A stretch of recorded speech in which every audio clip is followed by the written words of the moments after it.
Pues nada, buenas tardes. Hoy, como no tener presente a nuestros hermanos de Valencia,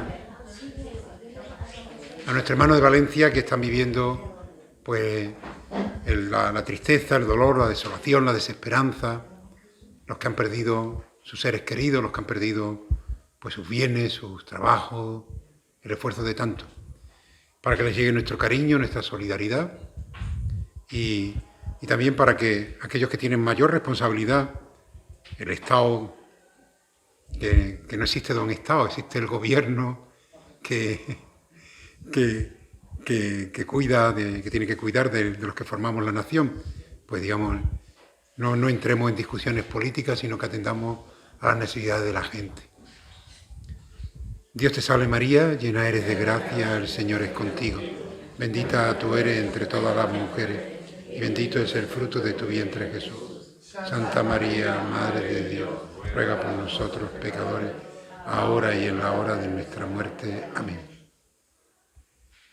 Pues nada, que la Virgen de los Desamparados ruegue por nosotros. Amén. Mirad, como hoy algunos de vosotros tenéis que hacer el examen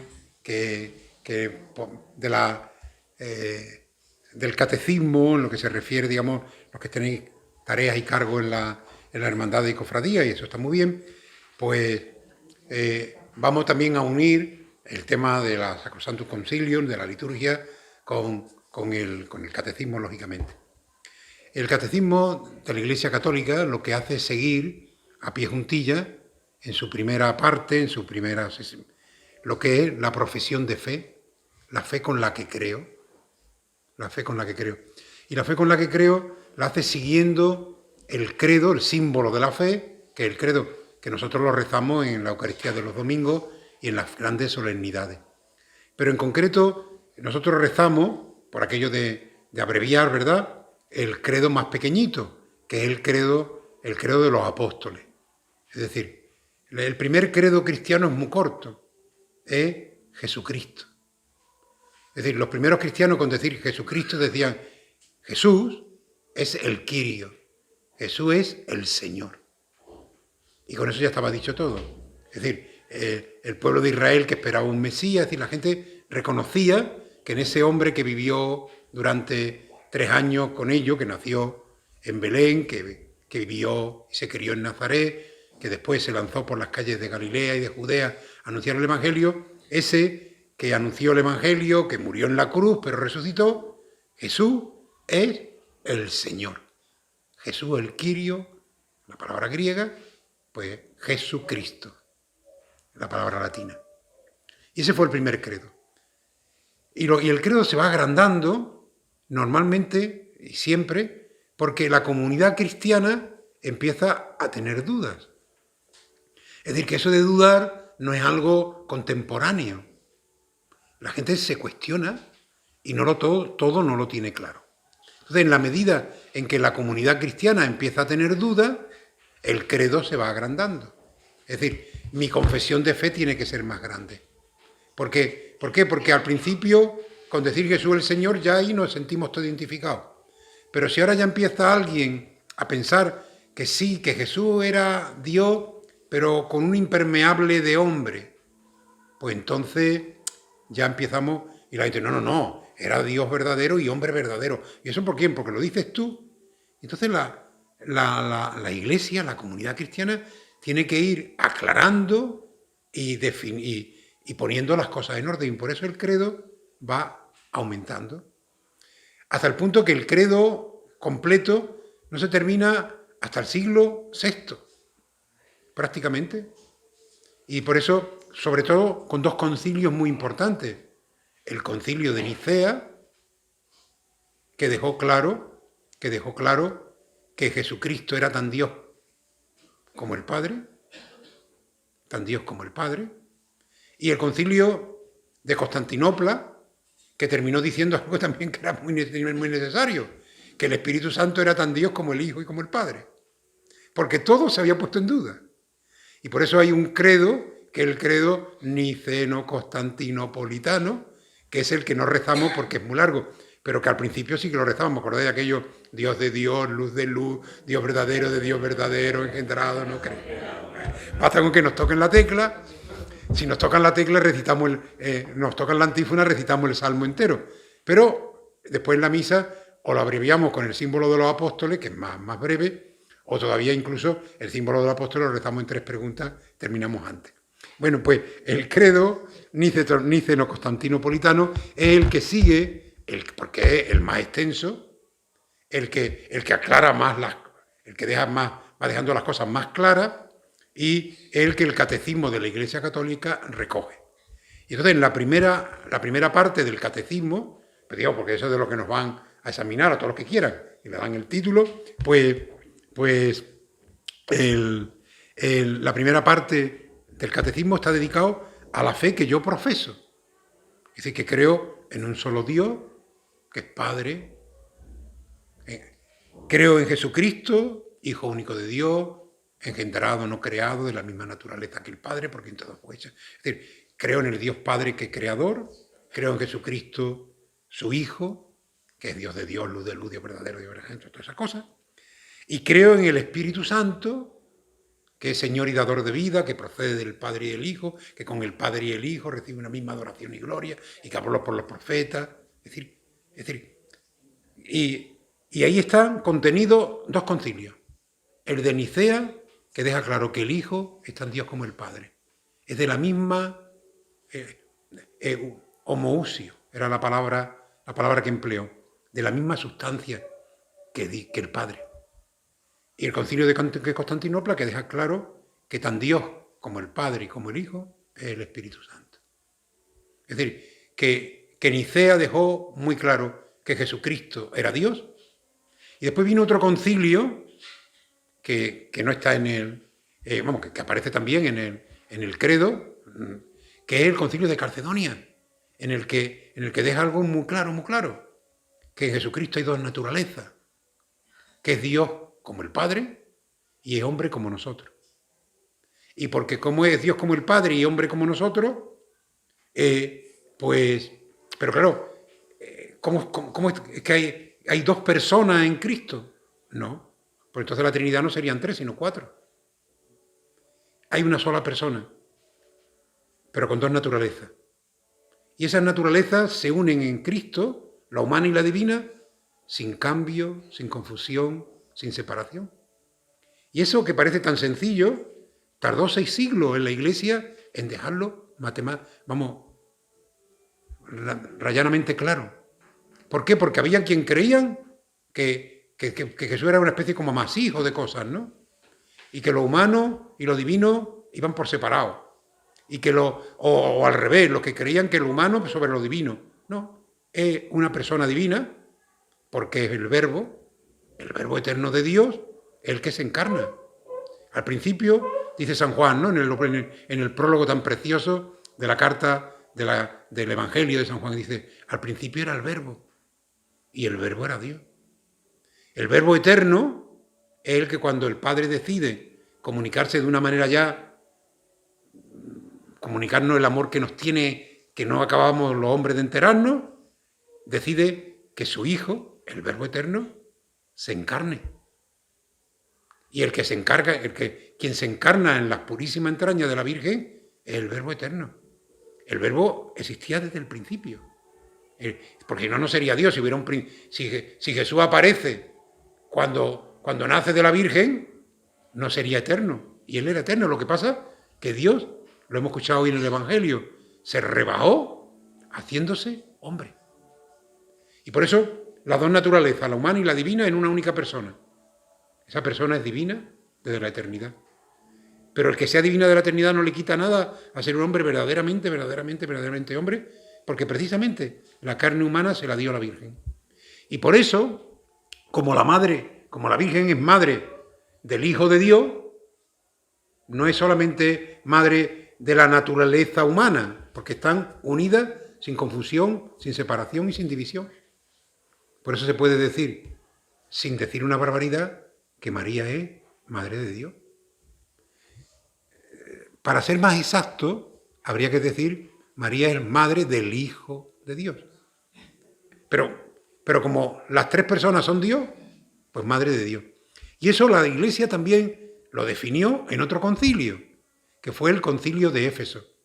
Y cuando vayamos a Roma, en febrero, iremos a la Basílica de Santa María la Mayor, porque esa basílica, en el siglo IV, se erige, no la de ahora, pero se erige una basílica en Roma dedicada precisamente a la maternidad divina de María. Porque mientras estaban en el concilio de Éfeso, ¿sabéis dónde está Éfeso, verdad? Si hacéis, ¿qué? En Turquía, lo que ahora la actual Turquía, si hacéis un, ¿cómo se llama esto?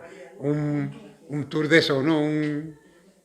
Os lleva un crucero, pues que para ahí os lleven a Éfeso. Pues ahí estaban reunidos los padres conciliares discutiendo este tema, si María, porque el problema de María no es tanto, Éfeso no es tanto, va por el tema, digamos, de darle mayor importancia a María. Es que María, al regalarle la naturaleza humana a Jesucristo, hace un servicio impresionante. Entonces, lo que no tenían claro los teólogos, lo tenía claro el pueblo de Dios, que en la puerta de donde estaban reunidos en concilios se puso con pancarta diciendo María, Santa María, Madre de Dios. Que de ahí viene la oración. Es decir, nosotros, si os dais cuenta, las oraciones que nosotros rezamos no son inventadas, son muy, muy bíblicas. El caso de la primera parte del Ave María. Es decir, ¿cuál es la primera parte del Ave María? Dios te salve María, llena de gracia, el Señor está contigo. Eso es lo que le dice el ángel. Bendita tú eres entre todas las mujeres, lo que le dice su prima Isabel. Bendito el fruto de tu vientre, Jesús, es lo que le dice su prima Isabel. Está en la Biblia. ¿Y cuál es la segunda parte? Pues la segunda parte es lo que dice el concilio de Éfeso. Santa María, Madre de Dios. ¿Veis? Las cosas no nacen así. Un día un señor se levanta por la mañana y dice, voy a inventar la Ave María. No, el pueblo reza con la Biblia y con los concilios. Y la Iglesia siempre, siempre, siempre ha tenido que hacer concilios porque la verdad de Dios no cambia, pero el hombre cambia y sus circunstancias. Digo que sí cambia. Y por eso de vez en cuando, no cada 10 minutos, pero de vez en cuando la Iglesia se reúne. ¿Para qué? Para quitar todos los jarascas, para quitar, digamos, el barro que se va pegando en el camino y volver siempre, siempre, siempre al origen. ¿El origen cuál es? La palabra de Dios y la tradición viva y verdadera de la Iglesia. Bueno, pues, la primera parte del catecismo es esa profesión de fe, esa fe trinitaria. Nosotros no creemos en un Dios anónimo, ni en cualquier Dios, ni eso que decimos muchas veces, todos creemos lo mismo. Pero no. Nosotros creemos en el Dios de Jesucristo, en el Dios que en Jesucristo se nos ha revelado como Padre, como Hijo y como Espíritu Santo. Y es que antes de Jesucristo Dios no era Padre, Hijo y Espíritu Santo, claro que lo era. Pero como nosotros éramos torpes y el Espíritu Santo no había venido todavía sobre nosotros, no éramos capaces de entender hasta que Jesús nos viene y nos explica que Él es el Hijo de Dios y que cuando vuelva al cielo nos mandará el Espíritu Santo. Entonces nos enteramos, el Espíritu Santo aparece en el Antiguo Testamento como la Ruá, como una fuerza, que estaba ahí sobre las aguas, y del Verbo, pero como Padre, Hijo y Espíritu Santo divino, es Jesús el que nos lo comunica. Por eso tenemos nosotros la inmensa suerte, los cristianos, de conocer al Dios Trinitario. Hay otros que no conocen al Dios Trinitario. ¿Cómo lo van a conocer si no creen en Jesús, que es el que nos lo comunica? Bueno, pues cuando el catecismo nos habla de esa fe trinitaria, de esa fe cristiana, es lo primero. Y siguiendo con la fe que creemos, junto con el Espíritu Santo, porque nace y es quien mueve a la Iglesia no la mueve el Papa, ni la movemos nosotros. Nosotros somos beneficiarios de un movimiento que es el movimiento del Espíritu Santo. La Iglesia se mueve a la fuerza del Espíritu. Y ahora que ha habido un sínodo sobre la sinodalidad, el Papa se ha cansado de decirle a los padres sinodales y a todos nosotros que lo que hay que hacer es ponernos a la escucha del Espíritu. Porque el Espíritu es el que guía y el que lleva adelante la Iglesia. Entonces aquí el que se crea que el capitán que va adelante dirigiendo la Iglesia va listo. No, porque la Iglesia va al impulso del Espíritu Santo. Entonces, junto con el Espíritu Santo está el creo en la Iglesia, y al creer en la Iglesia, creo en una Iglesia que es, digamos, triunfante, la Iglesia que ya está en el cielo. Por eso celebramos la Eucaristía y pedimos por los difuntos, porque creemos que están en el cielo camino de Él. Si no, ¿para qué? O va a pasar como aquella señora de un pueblo en el que yo estaba recién ordenadillo de cura, una mujer que venía todos los meses a pedir, ofrecer una misa por su hijo. Y ya, yo cuando ya fui cogiendo confianza digo, hay que ver, ¿qué fe tiene usted en la vida eterna? Y dice, la vida eterna nada, mi hijo está en el hoyo. Pero, bueno, pues es que hay mucha gente que no cree en la vida eterna. Y no es que sean malas personas, es que la fe es un don, es un regalo. Y que no es decir, tan difícil es creer como no creer. ¿Os acordáis del viejo profesor Tierno Galván? Que él decía, se declaraba agnóstico, ¿no? Y él decía que ojalá Dios le hubiera concedido la gracia de creer, ¿no? Pues eso, hay mucha gente que tan difícil es creer como no creer. Tiene las mismas dificultades. Otra cuestión es tener una cara dura impresionante, que ni creer, no creer, no tiene una cara impresionante. Yo siempre digo que la gente primero pierde la vergüenza y después la fe. Pero eso es otro tema, ¿no? Sobre ese tema hablaremos otro día, ¿no? Y al creer en la Iglesia, claro, si tú pierdes la vergüenza, ya la fe te estorba, vamos, te estorba, ¿no? Y al creer en la Iglesia, crees en la comunión de los santos, que es lo que hemos celebrado precisamente en estos días. Es decir, el mes de noviembre no tiene por qué ser un mes triste, ni es un mes, digamos, donde tenemos presente que hay una Iglesia que peregrina aquí en la tierra, que milita, somos una Iglesia militante. Hay una Iglesia que purgante, es decir, que se está preparando para entrar en el cielo, y está la iglesia digamos, glorificada ya, que son digamos, los santos, ¿no? Es muy bonito eso, ¿no? Es decir, que los santos, como sabéis, son dogmas de fe. Cuando el Papa declara que Teresa de Calcuta es santa, ahí no hay discusión. Es decir, a ti tú le puedes tener mayor o menor devoción. Lo que no puede decir es que para mí no es santo. Yo es que escucho a mucha gente sobre determinados santos que no les gusta, decir, pues mira, pero si no te gusta, no te gusta, pero santo es. Porque eso es dogma de fe. Sin embargo, los beatos que están en el camino no son dogmas de fe. Es decir, que tú puedes, digamos, decir, bueno, pues sí, pero... Porque cuando la Iglesia a alguien la beatifica, lo que dice es que no está en el infierno. Una beatificación es decir, la Iglesia declara que esa persona no está en el infierno. Los santos son, eso sí, esos santos sí que están en el cielo. Bueno, pues, esto viene por lo que yo hablaba, digamos, de esa profesión de fe, la comunión de los santos. Es que la Iglesia militante y la Iglesia triunfante viven en comunión. Yo puedo entrar en comunión con ella. Y la mayor comunión que puede tener la Iglesia militante y la Iglesia triunfante es la Eucaristía. En la Eucaristía el cielo y la tierra se juntan. Perdona, porque no explica otra vez lo de los beatos, siervos de Dios y los santos. No, los siervos, mira, claro, es decir, siervo de Dios es una persona que ya ha empezado el proceso y siervo de Dios somos todos. La Iglesia hay a determinadas personas que ya le da ese título, pero siervos de Dios somos todos. Y el Papa es el siervo de los siervos de Dios. Venerable, es decir, empieza, siervo de Dios, venerable, ya es un gradito más. O sea, parece que ya ahí el pueblo de Dios ya le venera y tal. Beato, que ya es un acto solemne, es decir, ya se le pueden dar culto a estas personas, porque como no están en el infierno, evidentemente, pues lo más seguro es que estén en el cielo. Los mártires, el mártir reconocido ya de entrada, no, es decir, para ser beato, la Iglesia pide que dé un milagro por su intercesión. Los santos, para ser santo, un segundo milagro, ¿no? Aunque el Papa eso lo puede. Y mártir es una persona que da la vida por el Señor. Y entonces los mártires no necesitan ni siquiera hacer milagros.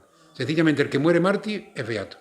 Por eso mi prima ha preguntado, porque está muy interesada, porque evidentemente en el momento, si alguna vez llega el proceso de los mártires de Málaga, llega a Roma, pues cuando lo abran, pues será, estos 4 que tenemos ahí, encantadores, hombres, pues serán beatos seguro, no necesitan hacer milagros. Creo en la comunión de los santos, creo en el perdón de los pecados, porque la Iglesia ha recibido de Jesús esa misión de que Dios, que perdona siempre, ha querido que en la Iglesia sea la que en nombre de Dios perdone. Y por eso está el sacramento del perdón, que es un regalo que Jesús se da cuenta, Jesús instituye el bautismo, y al mundo entero y bautizar. Pero sabe que el bautismo perdona los pecados, está claro, te deja limpio como la naca. Pero claro, Jesús sabe que somos limitados, que somos frágiles, y nos regala otro sacramento, que es como un nuevo bautismo, un bautismo que se repite en el tiempo. Y entonces creo que la Iglesia tiene el poder que Dios le ha dado. Ella no lo tiene por sí, el perdón de los pecados. Creo, y ya empezamos aquí en otro tema que nos cuesta la vida, creer en la resurrección de la carne, es decir, que vamos a resucitar gloriosamente. En el cielo no vamos a ser ahí un espíritu ahí, no vamos a ser ángeles. En el cielo no vamos a ser ángeles, vamos a ser cuerpos glorificados. Y eso como es, a mí no lo sé, yo no estoy allí. Y cuando a Jesús le preguntaron que cómo era eso, le dijo, vosotros preocuparos de hacer el bien aquí, que de lo demás se preocupa mi Padre. Y eludió la respuesta. Y cuando más le preguntaron, le dijo, aquel fariseo que le preguntó, ¿no? Aquella señora que se casó 7 veces, ¿no? Por la ley del levirato. Era como no había seguridad social en tiempos de Jesús, pues cuando una mujer quedaba viuda, el hermano del marido tenía la obligación de llevársela. De ahí viene la poligamia, que no nace en sí misma, es un acto de caridad impresionante. Es decir, que el señor que muere, el hermano tiene que asumir la viuda y los hijos que tenga. Pero aquella viuda, aquello fue terrible, porque se cargó a 7. Yo creo que ya el quinto iría con miedo, como digo yo. Pero bueno, lo que querían era crearle un problema a Jesús. Y cuando le preguntan de quién es el verdadero marido de esta mujer que se casó 7 veces, dice, pero qué bestia soy. Allí arriba, no, en el reino de los cielos, en el cielo, la gente no se casa, son como ángeles. Bien, pues la resurrección de la carne, es decir, que vamos a resucitar.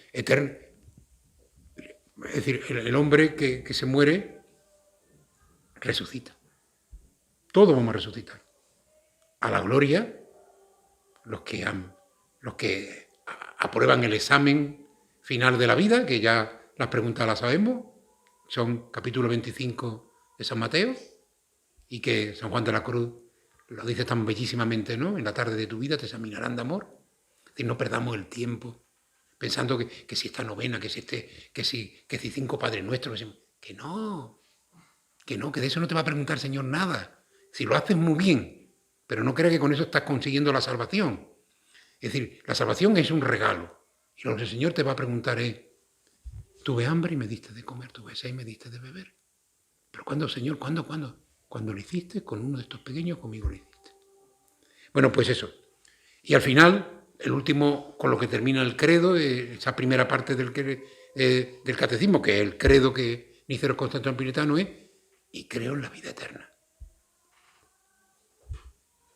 Y eso que, ¿verdad que de eso no hablamos? Muy poquillo. Hablamos mucho de la vida terrena, pero de la vida eterna no. Cuando la mayoría de nuestra vida va a ser eterna. Si aquí estamos de paso, es decir, pero nuestra naturaleza humana y las consecuencias del pecado original, que dice la gente que no existe el pecado original. Es decir, que no existe el pecado original. Si hay gente que en medio de una pandemia va por la noche a robarle a la gente que no tienen nada, pero que no existe el pecado original. Si hay quien es capaz de matar a su mujer o de matar a su hijo para hacerle daño a su mujer, y que no existe el pecado original. Claro que existe el pecado original y además nos deja una huella, que como no nos cuidemos, como no nos agarremos a la gracia de Dios, nosotros somos capaces de hacer cosas peores que los mismos demonios. ¿O nunca os habéis endemoniado? ¿Habéis endemoniado alguna vez? Las cosas que se te pasan por la cabeza, y menos mal que no las hacemos, porque si la hiciéramos, y no creéis, y no existe el pecado original, claro que existe.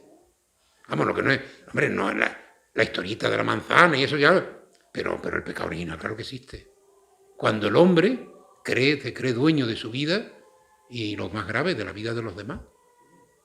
Pues creo en la vida eterna, que es, digamos, el gran regalo que Jesús nos conquista y nos da, porque nos habían echado del paraíso, pero Dios no estaba contento de que estuviéramos fuera del paraíso. Nos quiere en el paraíso, y por eso me envió su Hijo al mundo, para meternos a todos en el paraíso. ¿Queréis vosotros que Dios, que manda a su Hijo al mundo para salvar al mundo, aquí nada más que se van a salvar 5, que fracaso?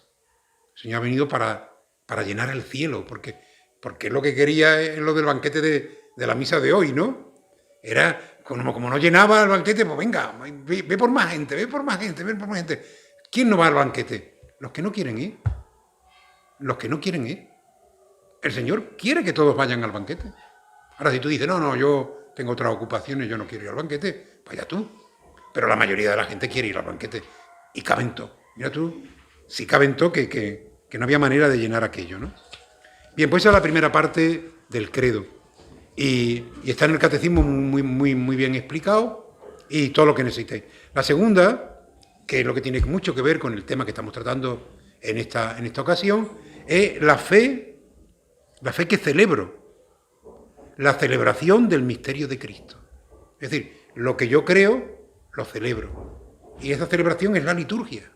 La liturgia no son actos ni ritos, sino es decir, una iglesia, una comunidad que se sabe salvada por Jesucristo y que celebra a Jesucristo, celebra a la Trinidad.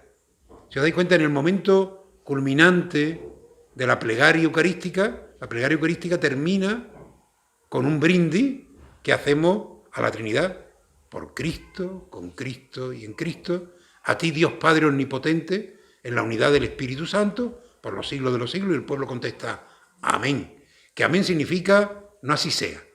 Esa traducción es horrorosa. Amén significa, estoy de acuerdo, me lo creo. Cuando quien os da la comunión dice el cuerpo de Cristo, y tú dices amén, está diciendo me lo creo. Me creo de verdad que es el cuerpo de Cristo. Eso significa amén. Por eso esa traducción de así sea, ¿vale? O el que dice muchas gracias. No, amén. Amén. Sí, hay gente que dice muchas gracias. Bueno, pues estupendo.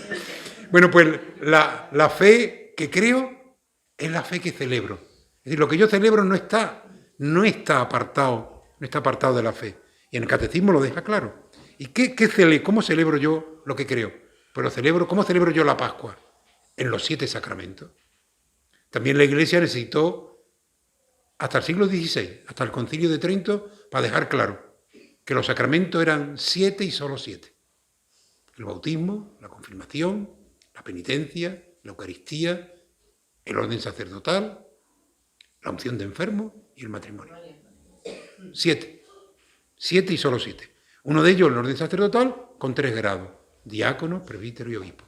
Y también hubo, durante mucho tiempo, Pablo pensaba que el orden sacerdotal eran 3 sacramentos. Después la Iglesia quedó con uno. También durante mucho tiempo, bautismo y confirmación estaban unidos. No, pensaban que era el mismo sacramento. Pero ya fue el Concilio de Trento el que dejó claro que eran 7 y solo 7. Bueno, pues, ¿cómo celebramos? ¿Y qué celebramos en los sacramentos? Pues fundamentalmente, de manera diferente, lo mismo, que el Señor ha muerto y ha resucitado para nuestra salvación. Y eso lo celebramos en el amor de los esposos que se unen en el sacramento del matrimonio. Eso lo celebramos cuando a un enfermo le ungimos para que viva, digamos, lo mismo, es decir, la compañía de Cristo en la cruz, pues, pero también la cercanía de ese Cristo sufriente que te acompaña y sufre contigo. Lo celebramos la Pascua y la Resurrección en cada Eucaristía, en el sacramento del perdón, en todo. Y curiosamente una de las cosas que hace la Sacrosanctum Concilio, es decir, la constitución dogmática sobre la liturgia, una de las cosas que dice es que los sacramentos, los 7 sacramentos, hay que darle, digamos, un baño comunitario, es decir, no es un tema de yo y Dios y Dios y yo, con un cura que hace de mago en medio, sino que toda celebración, es decir, hasta la más privada y más íntima, que es el sacramento del perdón, es un sacramento eclesial. Si recordáis la fórmula de la solución, termina diciendo, es decir, en la Iglesia, es decir, quien te perdona y quien ha recibido de Jesús el poder de la llave es la Iglesia. Por lo tanto, todos los sacramentos son obra de Jesús por la fuerza del Espíritu Santo en nuestra vida. Y así, digamos, pues lo primero es la fe que creo, la fe que celebro, la celebración del misterio cristiano, en los 7 sacramentos y en los sacramentales. Los sacramentales ya sabéis cuáles son: el agua bendita, el pan bendito, las bendiciones, los votos de los religiosos y religiosas, la consagración de vírgenes. Esos no son sacramentos propiamente dichos, pero son acciones sacramentales.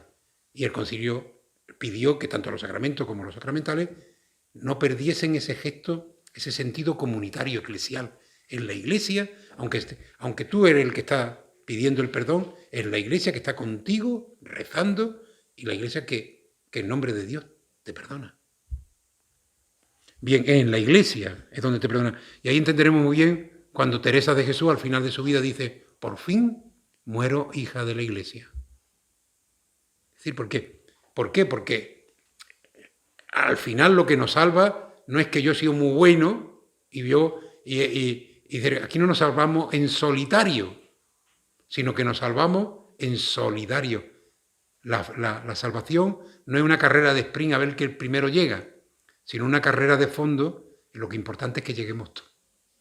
Como pasó en